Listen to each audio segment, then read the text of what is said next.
We do Mufti. Just three, huh? Abu Naila? Just three, huh? I read by myself. طيب Sheikh? It's totally off the table. You see it? Yeah, you will. Just don't like to make mistakes.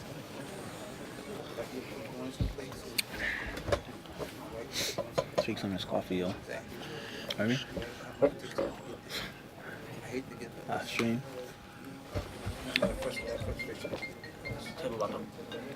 Hmm?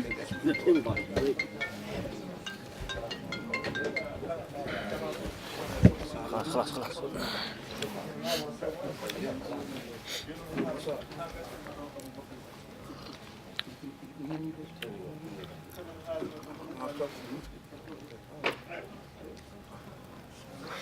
Okay, yeah, we good.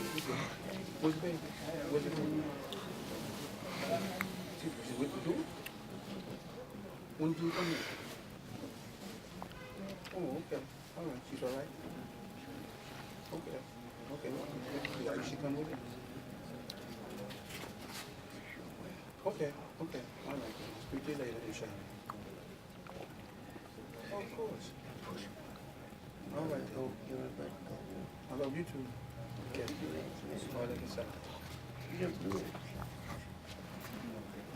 Assalamu alaikum.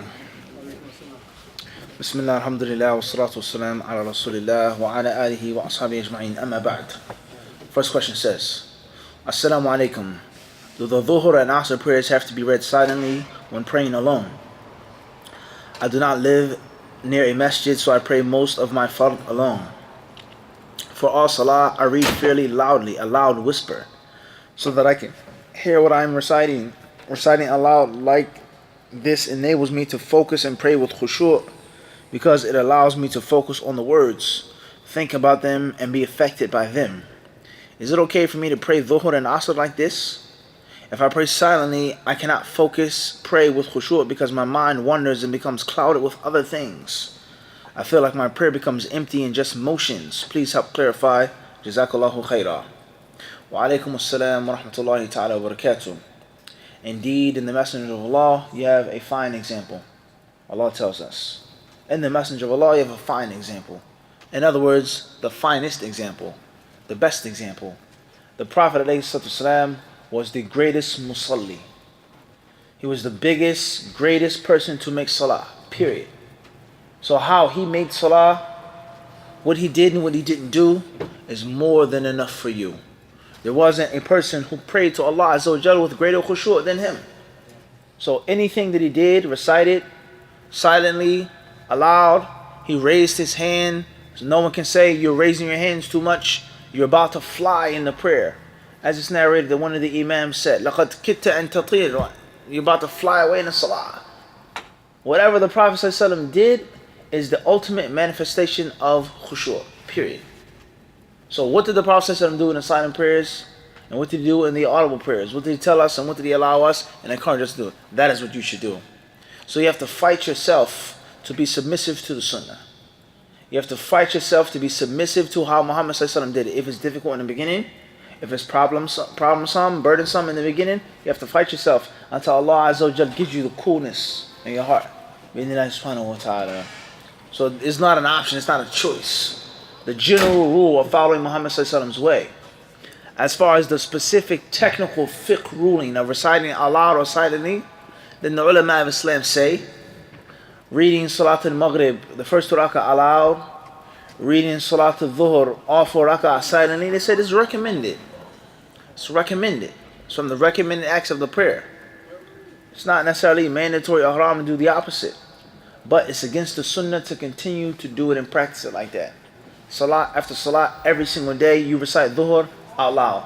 That's going to become problematic without a doubt. And it's going to lead to you scorning and disdaining the sunnah. There's no doubt about that. What leads to khushu'? Try your best to do it in the way in which the Prophet Muhammad did it.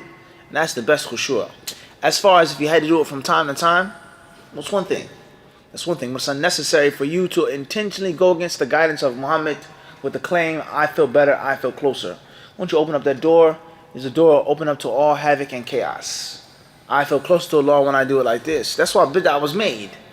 It's the intention of innovation. It's for a person to get to Allah closer, faster, and more powerfully. And that's incorrect. Everybody understand this? Allah Azza wa Jalla, He tells us in the Quran al-Kareem that Ibrahim alayhi salatu wasalam, he made dua to him.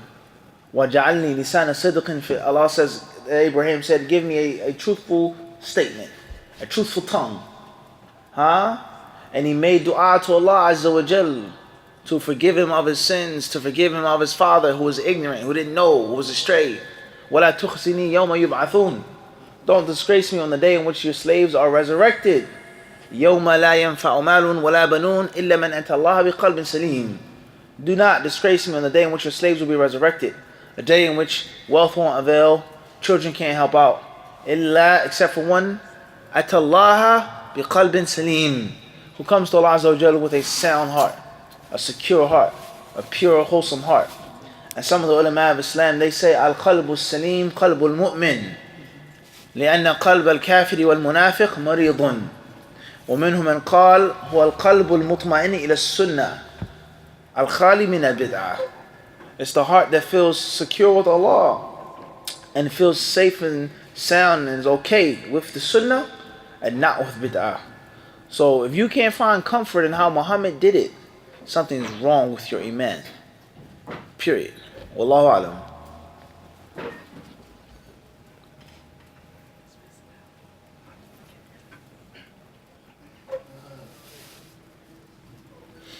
Assalamu alaikum. SM from Toronto, Canada. Mufti, you did a Q&A recently in which you answered my question regarding the differences between a Nabi and a Rasul. However, I'm still confused. You mentioned that in your opinion, the difference is, and correct me if I misunderstand you or if I misunderstood you, a Nabi is one who comes to confirm or to establish the Sharia of the previous Rasul. And a Rasul comes with a new Sharia. Based on the little knowledge I have, I find this little problematic for one reason. There's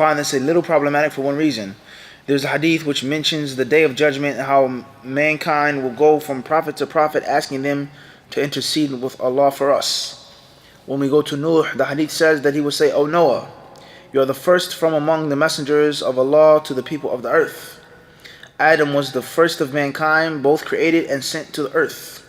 So the first ever Sharia of mankind was the Sharia of Adam. And if the hadith I mentioned is authentic, the definition you gave for prophets and messengers would be incorrect, because Adam had his own Sharia. I'm not saying you're wrong. I'm saying if anything I previously said adds up properly, then your definition will be problematic. And since you know more than me, I need you to correct my understanding. May Allah bless you abundantly. Wa alaikum assalam wa rahmatullahi wa barakatuh. May Allah bless you abundantly as well. With regards to this issue, is a few misunderstandings. And the first misunderstanding is we never ever said that the difference between the Nabi and the Rasul is that the Nabi comes to reestablish a previous legislature, and the Rasul, we said that's what some of the ulama say. And we never quoted that as our opinion and our view, our reservation, our specific tarjih, what we feel is most correct. That's first and foremost. Secondly is, Adam alayhi salatu wasalam, according to the questioner, alhamdulillah, we thank the questioner for seeking further detail.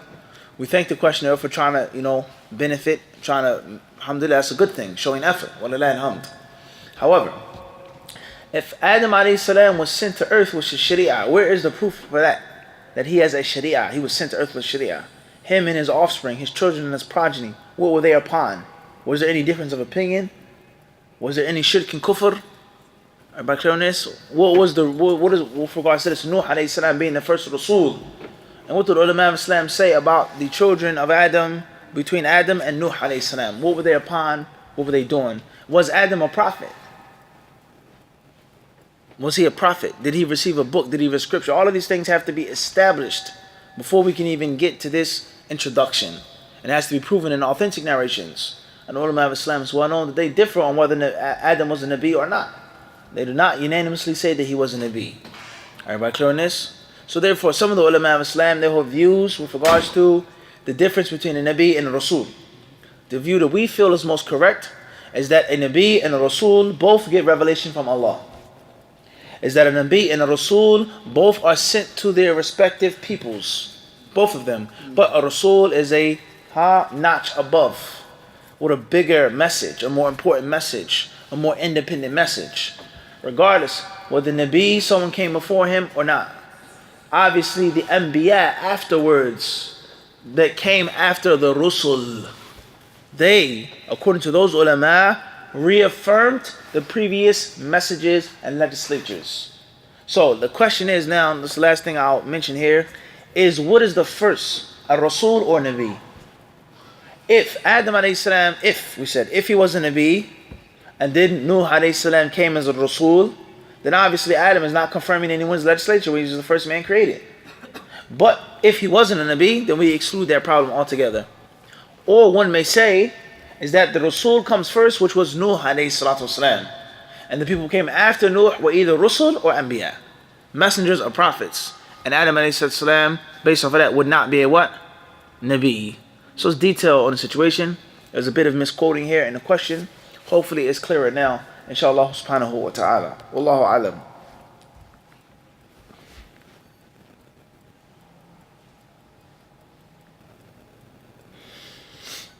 Assalamu alaikum. Is leasing a car in Canada US/US halal? Jazakallahu khairan.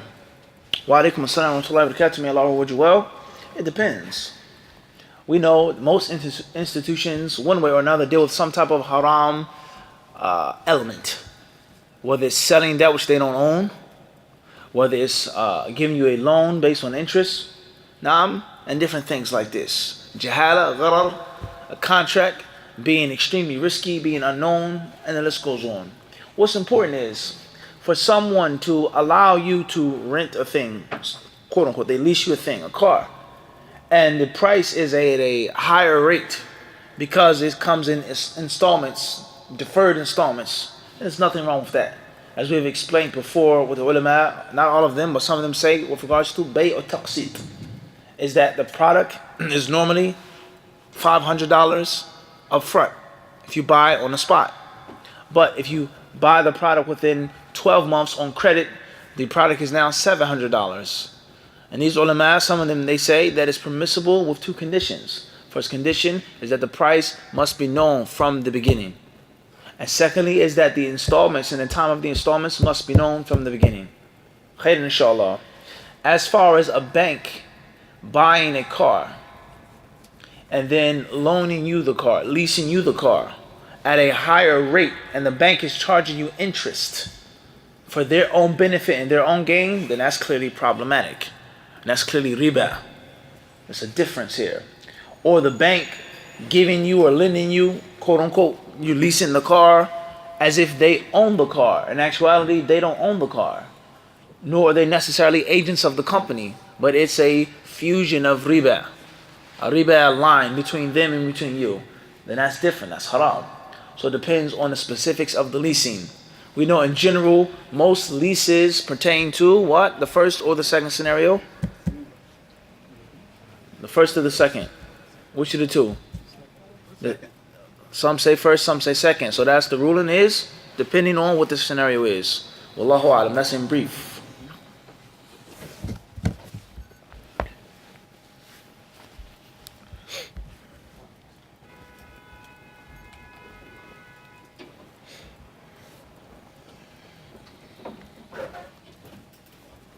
Fadal.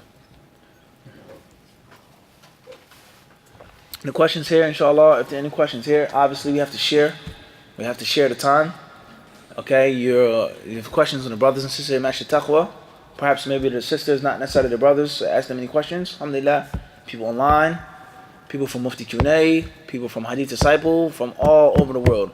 So we try to split up, inshallah ta'ala. So we're done with that, with Mufti Q&A for tonight, inshallah. Are there any questions from the brothers and sisters here in the physical essence? Fadl John. Question says, can you mention some of the benefits of dates?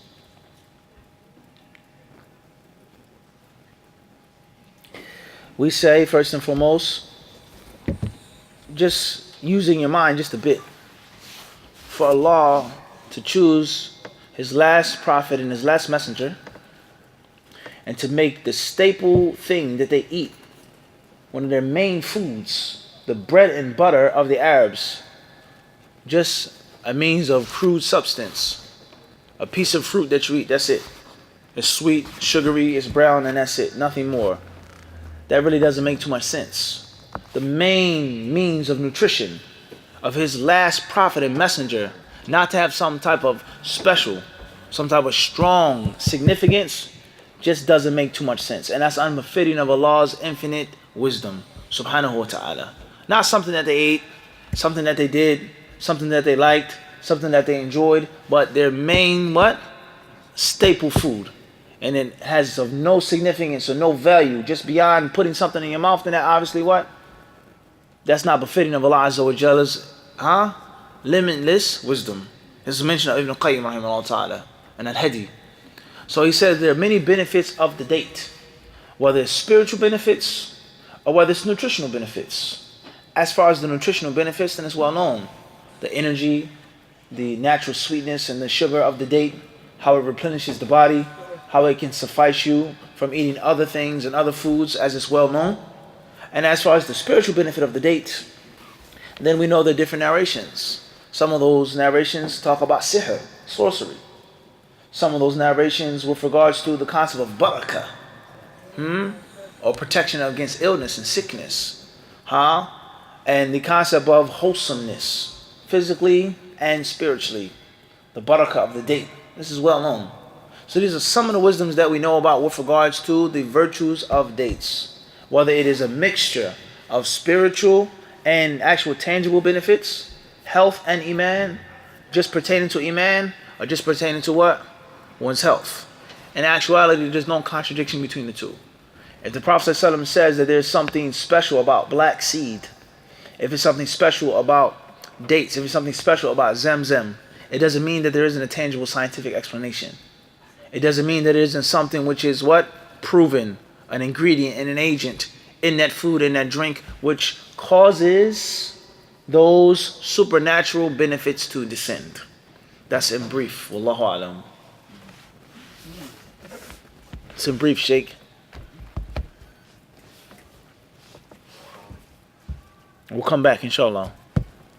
Fadal.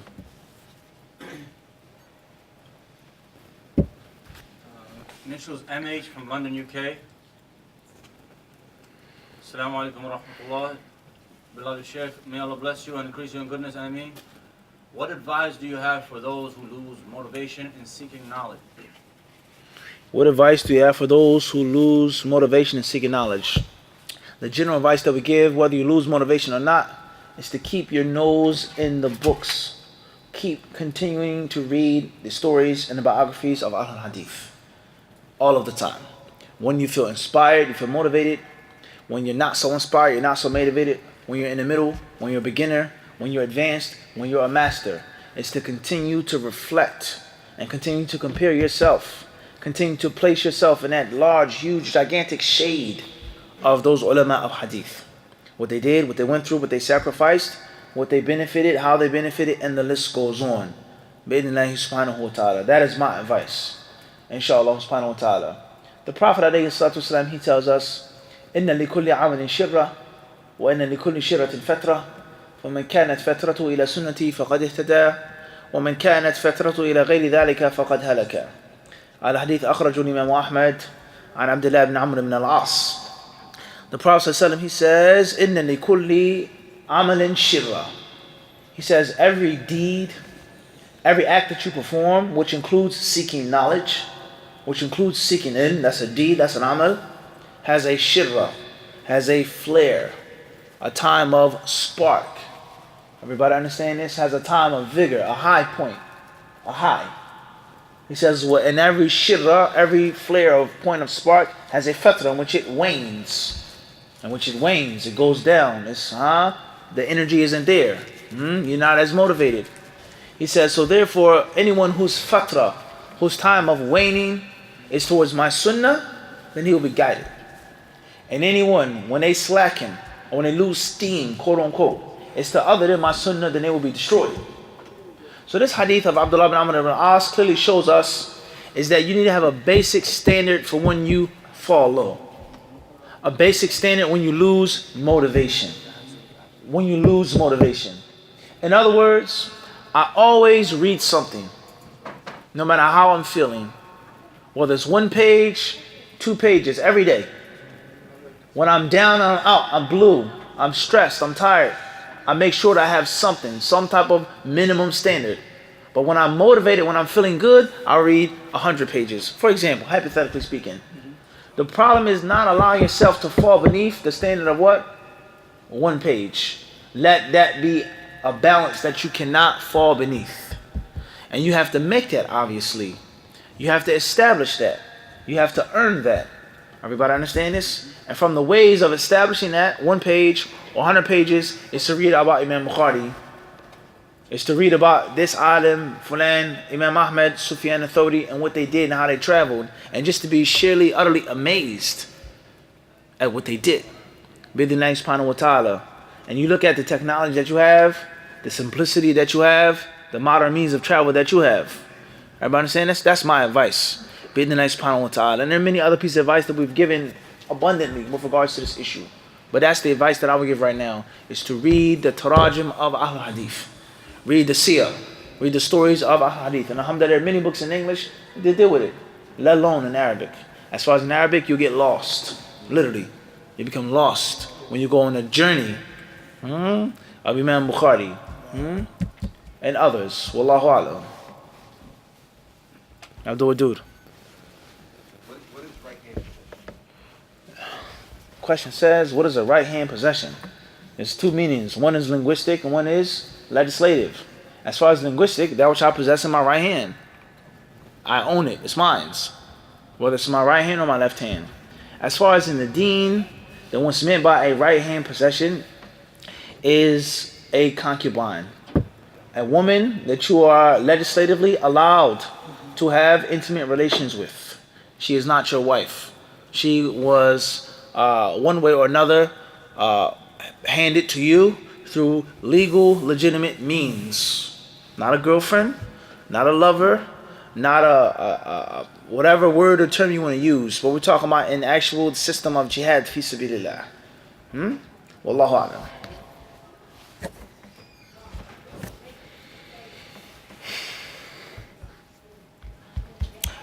Fadal. Wa alaikum salam. We heard in one of your classes that you had during the class this week for the Hajj that it's not mandatory or obligatory for the husband to take his wife on Hajj. How does she make the Hajj if that is the case? Question says, we heard you mention in class that it's not obligatory for a man to take his wife on Hajj. So how does she make Hajj if that's the case? The first initial concept, Abu Sa'id, of this is financially. That's not the only, but that's the initial meaning of not obligatory.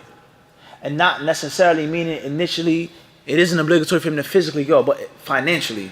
In other words, I do not have to pay for your Hajj. You clear on this? This is very important for us to have a proper understanding. I am not obliged to spend the money on your Hajj. It's a good deed. It's a virtuous deed.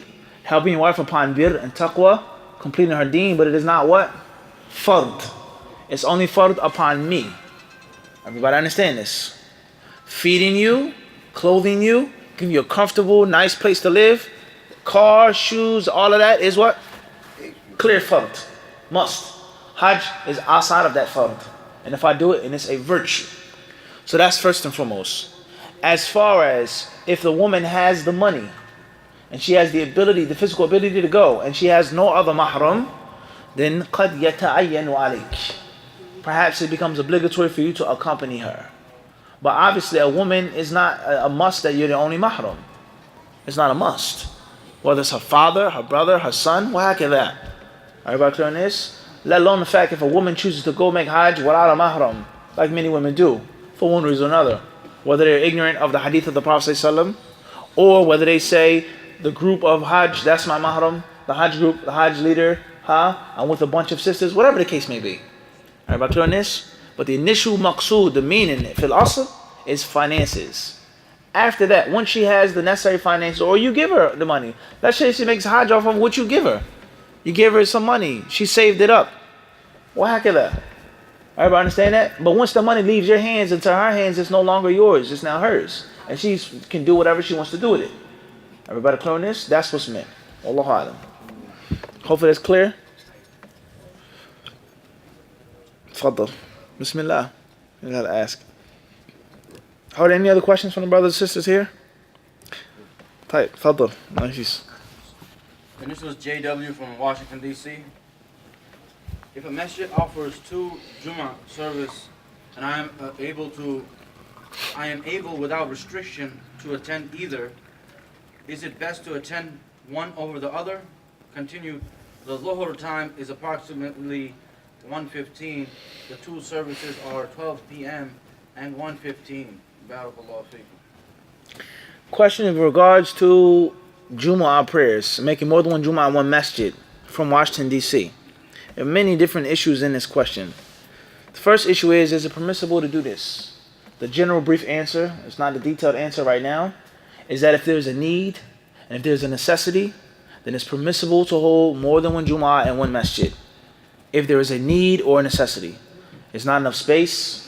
Okay, it says maximum, what's that, 200 and what? How many people? 232. Yeah. It's too many brothers. It's 500 people come to Jumu'ah. And that's going against the rules of the city. It's a fire hazard, and this goes on. So we are forced to split the congregation in two.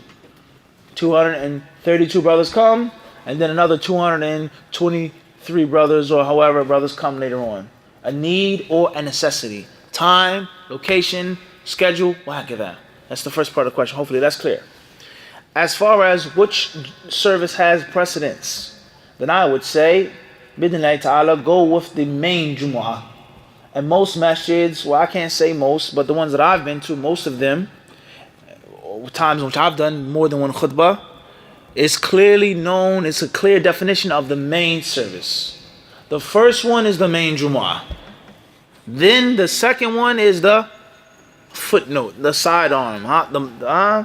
That's the baby Jumu'ah, in which the crowd isn't as big, as which the attendance isn't the same. The khatib doesn't give him, everybody clear on this?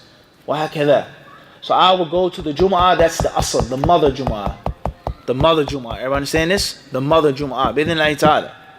However, it doesn't mean that the baby Jumu'ah is insignificant or of no virtue or you can't benefit from that khutbah as well. Does not mean that. As far as what's mentioned, there's a bit of confusion here with regards to the time. Salatul Dhuhr is 1:15 and they pray Jumu'ah at 12 o'clock. What do you mean Salatul Dhuhr is 1:15? Do you mean that Salat comes in at 1:15? Or it comes in at 1 p.m. and the Iqamah is 1:15? I.e., 12 o'clock, hypothetically speaking, will be before the time of Salatul Dhuhr. Will be before the time of Salatul Dhuhr. I.e., be before the Zawal. Qabl al-Zawal. If it's before the time of Salatul Dhuhr, then it's problematic and sticky now. Because those ulama who say that you cannot make Salatul Jumu'ah until it's time for Salatul Dhuhr. And Jumu'ah is a substitution and a replacement for Salatul Dhuhr. So obviously you'll be praying before the proper time. As far as you take the view of Imam Ahmed rahimahullah, Shawkani and others who said that you can make Jumu'ah early in the morning, like the Eid, then that's a different story. But I don't think that's what they meant here. Wallahu alam. What's important is that the Imam, the administration, the board, the Imam, they all should have some basic fiqh. And they should all work together, cooperate with each other. And the people who are specialists in finance and money management and politics, the people who have the charisma, the skills to run a center, they must know their limit. And they must humble themselves to the Imam, assistant Imam, or resident scholar. If you don't know, do not speak. Do not give fatwa. And you must depend upon the learned people. Just as you don't allow the Imam to interfere in the finances of the masjid, you should not interfere with the fiqh of the masjid. And I'm not sure if that's the case here, but this is a very, very, very, very common problem in most masjids around America, UK, especially in America. The administrators are the fuqaha of the masjid. They say what is halal and haram, what should and shouldn't be done. And obviously that's going to be what? Ruinous. It's going to be ruinous. And the opposite as well. The imam is not a finance man. He's not a person who, unless he does know, but he shouldn't be someone that's wearing so many hats. He can't focus on one thing. And interfering with finances, you study Sharia, alhamdulillah, Hanafi madhab.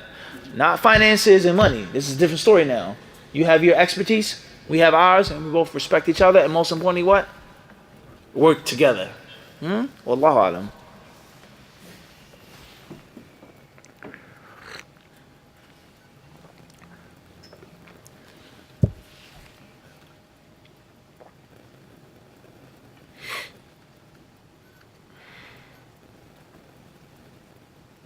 Sheikh from London, Shakib from London. Assalamu alaikum.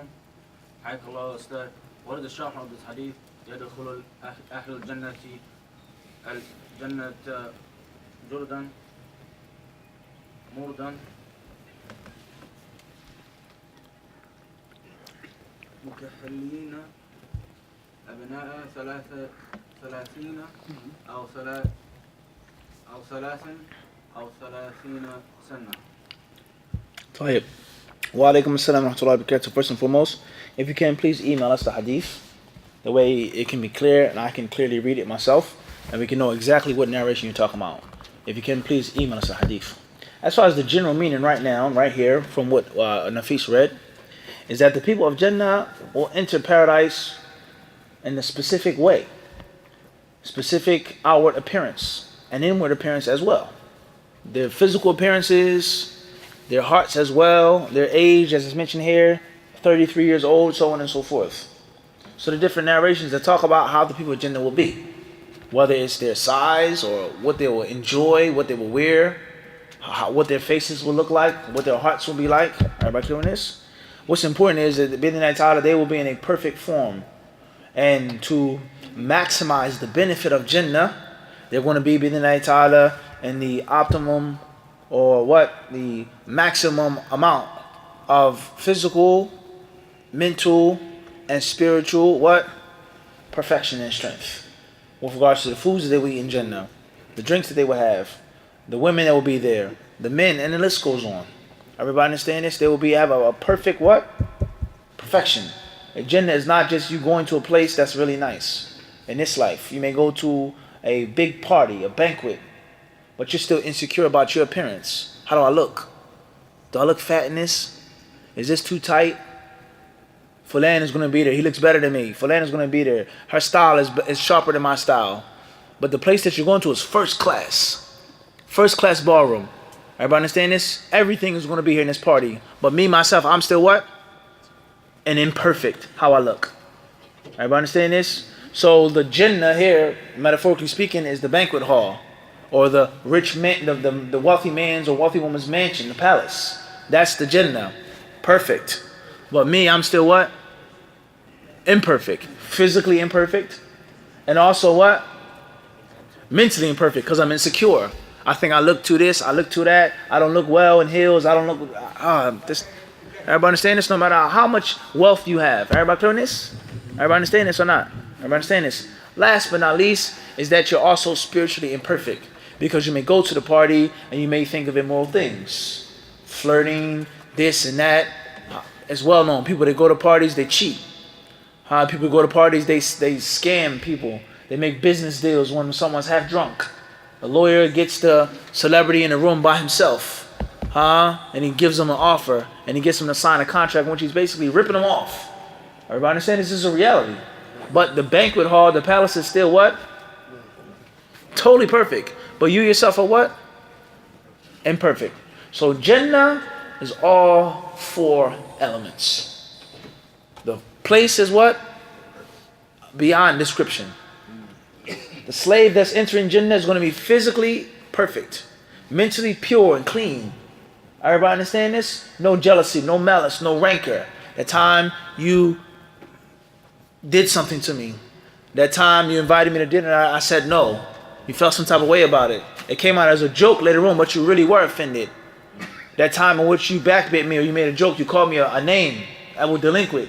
I laughed about it, but deep down inside, it may have been It's a truth in every joke. Well, heck of that. There's none of that in paradise whatsoever. None of that in paradise. except for absolute purity. So the person that's going to Jannah is what? Physically, mentally, spiritually what? And the place is already what? That's not the same as what? This dunya. So the different narrations that talk about what they will look like, what their hearts will be like, what their face will be like. Hopefully that's clear. Wallahu alam. Would the men not have beards? Says, will the men not have beards? If the Prophet ﷺ's hadith tells us something, then that's what we go with.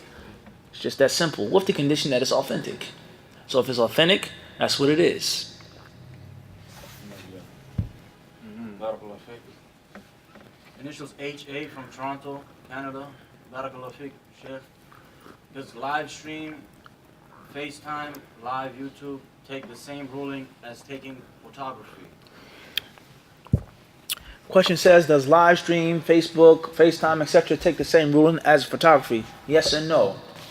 According to some ulama, it does. And they say any type of imagery, any type of camera or video or illustration, anything, takes the ruling of tasweer. Everybody clear on this? Regardless whether tasweer is halal or haram, but it takes its ruling. Everybody clear on this? Khairan, inshallah ta'ala. And no, with regards to those ulama who may say that tasweer is muharram, which is the consensus of all of the ulama, that the Prophet ﷺ cursed the musawwirin. And he informed us they will have the worst punishment on the Day of Judgment. And they'll be humiliated and they'll be asked questions which they cannot answer on the Day of Judgment. There's no difference of opinion about that. But what and how does that tasweer apply? The Prophet ﷺ clearly said that Allah cursed the musawwirin. There's no difference about that being haram. You can't say it's khilaf, it's makruh. No. But a video camera does not necessarily have to be the same thing as is mentioned in that hadith. Everybody clear on this? That's a different story, which we have explained in detail on our channel in several videos. Alright? So what's important is those ulama who say that it is included in that tasweer, some of them may make an exception to the rule when it comes to da'wah. When it comes to da'wah. They may say you cannot take pictures, you cannot make videos, you cannot do a Facebook video, whatever the case may be, unless it's pertaining to da'wah and that which is a major benefit for the Muslims. Everybody clear on this? Those are those ulama who say that taking a video is haram. As far as those ulama who say that it is not haram, then obviously whether it is or whether it isn't, it's permissible. Everybody clear on this? We've explained this detail, and we've explained this issue with some type of detail, even though it was still brief, but it's some type of detail in our video, inshallah ta'ala, a brief discussion of a tasweer on Hadith Disciple channel. Please go back to that lecture. There are many details therein that you will not find in one source, in English or in Arabic. Wallahu alam. Abu Idris. Is there a difference in a place that is bought and owned by Muslims to be a masjid and a place that's rented to be a masjid? Is there a difference between a place which is bought and owned, between a place which is rented with regards to a masjid? Some of the ulama of Islam, they say that a musalla is a temporary place. A small place or relatively large, but a place that's relatively temporary. One day it's a musalla, the next day it may not be a musalla. And what you pray in, person sits in, learns and studies, person may even pray Jumu'ah therein. But they say as for an actual Jannah, an actual quote-unquote mosque, something that is not possessed or owned by this one and that one, but it's for Allah, waqf. It's for Allah subhanahu wa ta'ala. It isn't something that's rented out. It isn't something that can be traded and passed on. Everybody clear on this? From this person to the next, shut down and closed. So therefore, many of the ulama, they say that if there is a revamped house, the people, they renew a house or a storefront or a basement or an attic or in the projects, whatever the case may be, whatever the situation is, they say that it's a musalla. But if the prayers are made therein, if the Jumu'ah is delivered on a consistent basis, then it takes most of the rulings of the masjid, the Jannah. Wallahu alam. Fadal. Some questions concerning Jummah. Permit to have more than one question. First question is, you had mentioned earlier that some scholars take Jummah as a substitute for Dhuhr, and others say that it's not. Jummah and Dhuhr one is not a substitute for the other, so it can be prayed at a time outside of the Dhuhr time. So does the rule for the Sunnah before and after Dhuhr apply in Jummah? And would that depend on which position you take? Clear. Next question. Next question was for Jummah, can you combine Jummah with Asr in case of rain or travel or whatever? Tayyip. Khair, inshallah. First question with regards to different views on Salat al-Dhuhr and Salat al-Jumu'ah. Is Jumu'ah a replacement and a substitution for Dhuhr, or is it its own separate prayer by itself? Very important question, very critical question, whereas there are rulings that spring forth from both views, do's and don'ts. Everybody understand this? Secondly is, with regards to the Sunnah, the prayers that are voluntary offered before Dhuhr and after Dhuhr, does it also branch off of the previous issue? Is that if Jumu'ah is a replacement for Dhuhr, then it will be before and after for Jumu'ah. وهكذا. As far as the first question, بإذن الله سبحانه وتعالى,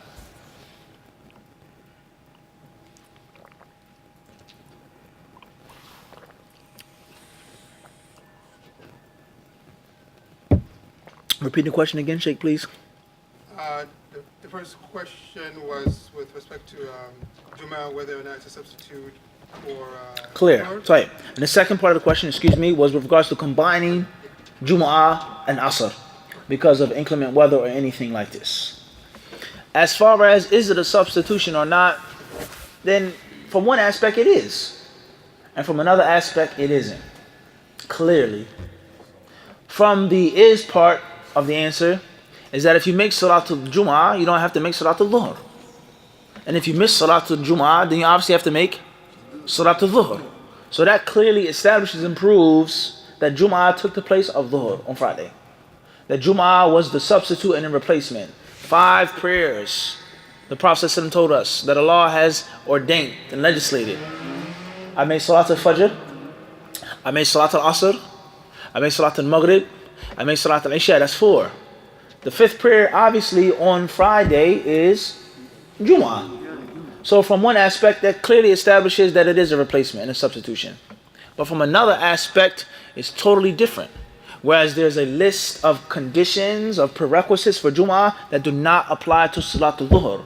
Such as how many people have to be there for Jumu'ah. Such as traveling to making Jumu'ah. Such as a woman coming to Jumu'ah. Such as a sick person, and the list goes on, making a ghusl for Jumu'ah. There's several different ahkam that clearly show that there are lack of consistencies between the two. And Jumu'ah in itself is its own separate what? Prayer. Everybody clear on this? So it's like in the middle right now. So with that being said, if we have specific legislation of what to make before and after Dhuhr, or before and after Jumu'ah, then that's clear. And if we have no specific legislation, then one perhaps could say the same before and after prayers apply to Jumu'ah. But that's not necessarily the case. Do we have an authentic hadith that shows that the Prophet ﷺ instructed us to make an amount of prayers before Jumu'ah? A sunnah for Jumu'ah before. As far as afterwards, then it's clearly established. As Abdullah ibn Umar narrated, the Prophet ﷺ made rak'atayn in his home after Jumu'ah. And Sahih Muslim and others. And some narration says 4 rak'at. And that's similar to Dhuhr as well, but a bit different. So therefore, in the beginning, before Jumu'ah, if we don't have a specific hadith stating what and what not to do, then it's general, it's left open. Afterwards, it's clearly restricted. Everybody clear on this? As far as combining Jumu'ah and Asr, some of the ulama say that it's permissible to do so. And the reason why it's permissible is, as you said, based off of the fact that Jumu'ah is a replacement for Dhuhr. And if you can combine between Asr and Dhuhr for obvious reasons, then those reasons also apply to Jumu'ah and Asr, such as traveling, such as rain, such as snow, such as sickness, and the list goes on. And the list what? And the list goes on. One may say, due to the fact that Jumu'ah is prayed in 2 rak'ah, okay, it's recited aloud, it's made in a bigger congregation, one may say that clearly proves that it's different. And that's the view of many of those ulama say that you can't combine the two. And some say no, the meaning is clear. The need for making Dhuhr and Asr together can also be applicable to the need of making Jumu'ah and Asr together. I mean, perhaps that's the closest view. Wallahu alam.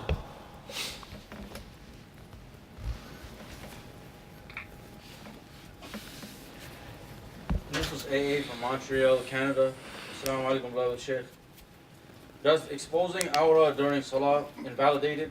If someone, a brother, have the upper part of the butt exposed during salah, need to remake the salah?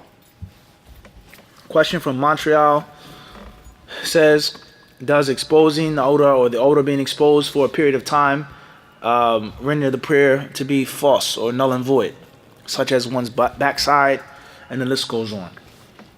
Khairan, inshallah. I just want to give a brief benefit before we answer this question. And there was a comment on a video with regards to what is Islamic clothing. What is Sunnah clothing? Sunnah clothes, Islamic clothes. As we said before, this is a controversial issue in 2017. And there are some people who say that there's no such thing as Muslim clothes. There's no such thing as Islamic clothes. There's no such thing as Sunnah clothes. And all things that Muslim wears of tawpi or kufi or taqiyya or qulunsawa or imama or ghutra, shimal, qamis, sharwa qamis, is all it says. All of it is cultural. There is no Sunnah clothing. And the Prophet ﷺ, one person he said, he was just like the mushrikeen. That's what he said. He didn't wear clothes different than Abu Jahl and Abu Lahab. That's what he said. So you can't say that. The thobe came 200 years after the Prophet's death. It was from the Persians. It wasn't even an Arabic piece of clothing, and this goes on. And some of them, they say that you should wear pants and a shirt as it's your custom in America. People don't wear what? Dresses, gowns. You go to the cleaners for it to be dry cleaned or pressed or fixed. It's written down as a what? A gown or a dress, and they charge you more money. It's not slacks, it's not a shirt. So some people, they say that not only is it incorrect to say that it's the Sunnah to wear this or something similar to this, but they say you should wear pants and a shirt. And then there are others who say the exact opposite, that it is the Sunnah to wear the traditional pieces and garments of clothing that are known to the Muslims, whether it's a Gulf type thobe, whether it is the dress of the brothers who come from West Africa or East Africa, whether it's the Muslims in Malaysia and Indonesia, whatever is well known from the clothing of the Muslims who come from Bangladesh, and the list goes on. And they say that that is the Sunnah. And some of them may even say it's mandatory to dress like this to be different from the people of Kufr and Shirk, and to be distinguished as a Muslim physically, spiritually, and mentally. And then there are those who are in the middle, and they strike a balance. What's important is not to discuss this issue, because we've answered this question before. But what I want to share with you is a comment that somebody made. And he said that there aren't too many things that you can wear in the salah that cover you as thoroughly, as easily, as loosely, and are that as comfortable as a thobe. When you make ruku', your behind is covered. You come out of ruku', it's covered.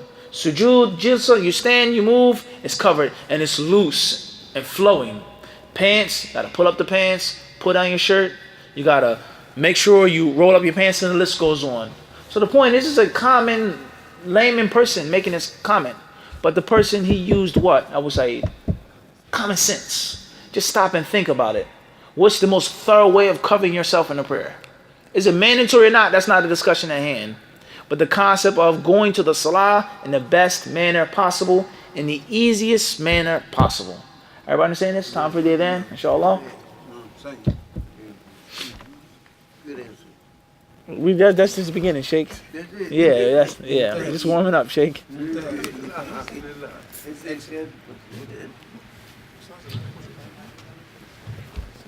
Allahu Akbar, Allahu Akbar.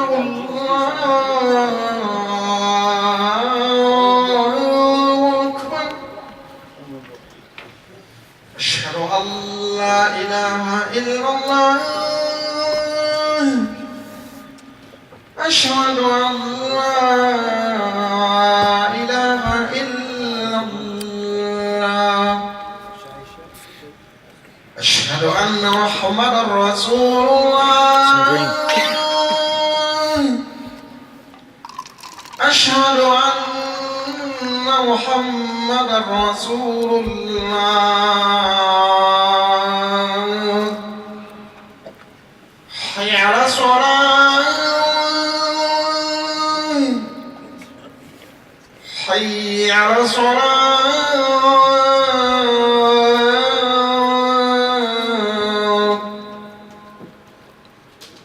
حي على الفلاح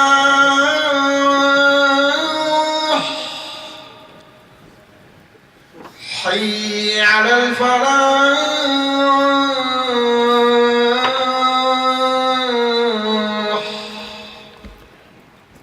الله أكبر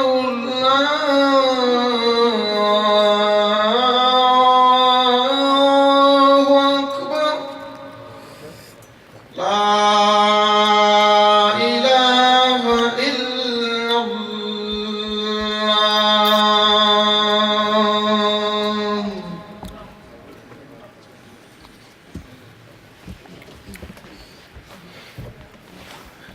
So therefore, the general concept of the most thorough way of covering yourself in a prayer, firstly.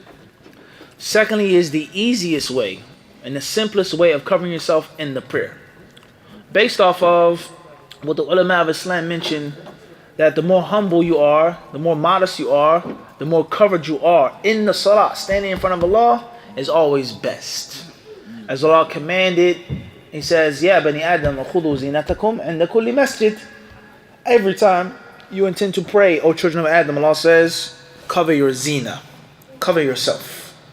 Be more bashful, more shameful, more modest in front of Allah subhanahu wa ta'ala. Is it mandatory? Is it fard? But it's best. You're going to a formal occasion, a business meeting. I can get the job with my qualifications, but let me look presentable. And on top of me looking presentable, let me look even better. Let me make sure I look smooth and sharp and smell good. I'm groomed because it's a serious affair that I'm going to. And it's nothing like the first impression. Everybody understand this? The sharper I look physically will also add to my what? Well, how can that? That's just common sense that can't be denied. So the ulama of Islam, they say that Allah says, خُذُوا زِينَتَكُمْ عِنْدَ كُلِّ مسجد. Each and every time you wish to pray, cover your adornment, cover yourself. Everybody clear on this? That's first and foremost. So therefore, this is the general concept of the clothing that's known to the Muslims and its benefit in the prayer. We're not getting to the other issues, imitating the kuffar, pants. That's outside of what we're discussing right now. We're talking about the ease, the simplicity, and the thoroughness of it in the what? In the salah. Khairan, inshallah. With that being said, if a man has on pants or any other shorts or whatever the case may be, and his behind is exposed, his thigh becomes exposed when he makes the sujood, or whatever the case may be, then if he covers it, when he realizes it, he knows that it's uncovered and he covers it back, then inshallah ta'ala, hopefully there's nothing wrong with that. Bidna, his prayer is valid. As far as if he made the takbir and his aura was exposed the entire prayer, and he finished and his aura continued to be exposed, then most of the ulama of Islam, Jumhur al-Fuqaha, they hold the view that from the conditions and prerequisites of the salah is satrul awra. It's to cover the awra. Not all of the ulama, but most of them hold the view from the conditions of a valid prayer is that one's awra must be covered. And then we have the details on what is and what isn't a man's awra. Is it the shoulders? Is that from the awra? Or is it just from between the navel and the knee? Not above, but between. وهكذا.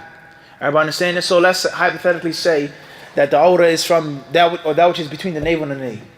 My buttocks is beneath my what? Abu Sayyid? My navel. And if it becomes exposed, I mean my awra is what? Exposed. Everybody clear on this? So therefore, if it's exposed in a salah, then the prayer will be what? Null and void. Especially if it continued in the entire duration of the prayer.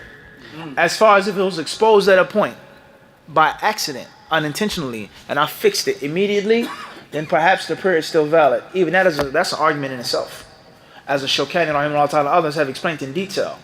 With regards to the concept of satrul awra, or with regards to the al-ibti'ad and the najasa, is that if the Prophet prayed in the sandals that became defiled in the prayer, he continued the prayer after he took off the sandals. If it was a condition, a shart, then the salah would have been null and void. And there would have been no istitnaf. There would have been no continue to doing it. It would have been you had to start over. About clearness? What's important is if you wear pants, that's fine. It's not mandatory to wear thobe. It is not mandatory to wear nizar. If you wear pants, that's fine, as long as the pants are above your ankles. As long as the pants are not tight. As long as the pants are not copycatting and mimicking a specific style of the kuffar. And as long as, when you make the salah, your awrah is not going to become exposed. But despite that, it's best to have an izar, to put on a thobe. Whether you bring it out of your trunk in your car, you carry it in your book bag, or whether it's a rack in the masjid in which there are thobes and izars for the brothers to put on. And the ulama of Islam, some of them, they say that if a person prays with sarawil, not trousers, but the pants that were known to the Muslims, you may see some brothers that are Kurdish, or maybe Albanian, or maybe Turkish. You see certain type of pants that they wear. That's what's meant by sirwal. Trousers, pantalon is different. It's sirwal. It's nothing about sirwal is tight to the ulama and to the Muslims of the past. Some of them, they say that even if they're loose, a person should put on another piece of clothing, whether it be an izar, a waist sheet, a qamis, something that covers his zina, even what? Even more. This is a very important concept of the salah. It's to enter the salah with the most modesty and shyness that you possibly can. Wallahu alam. We're going to stop here, bi'idhnillahi ta'ala, whereas we don't want to get cut off in the middle of a question or middle of an answer as we normally do. We get cut off. We don't want to get cut off. We don't want to get cut off, inshallah. Jazakallah khairan. Thank you, man. Shukran.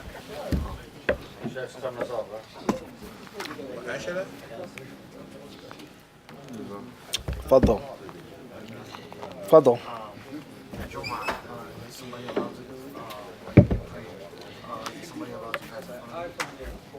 No. No one should come between you and your sutra. Even in Jumu'ah. Unless it's extremely crowded. And there's no other way in which they can get past. But the general rule is, the Prophet ﷺ says, لا تصلي إلا إلى sutra. Don't pray unless towards the sutra. ولا تدع أحدا يمر بينك وبينها. أو كما قال. He says, don't allow anyone to come between you and your sutra. جزاك الله خير شيخ. شكرا.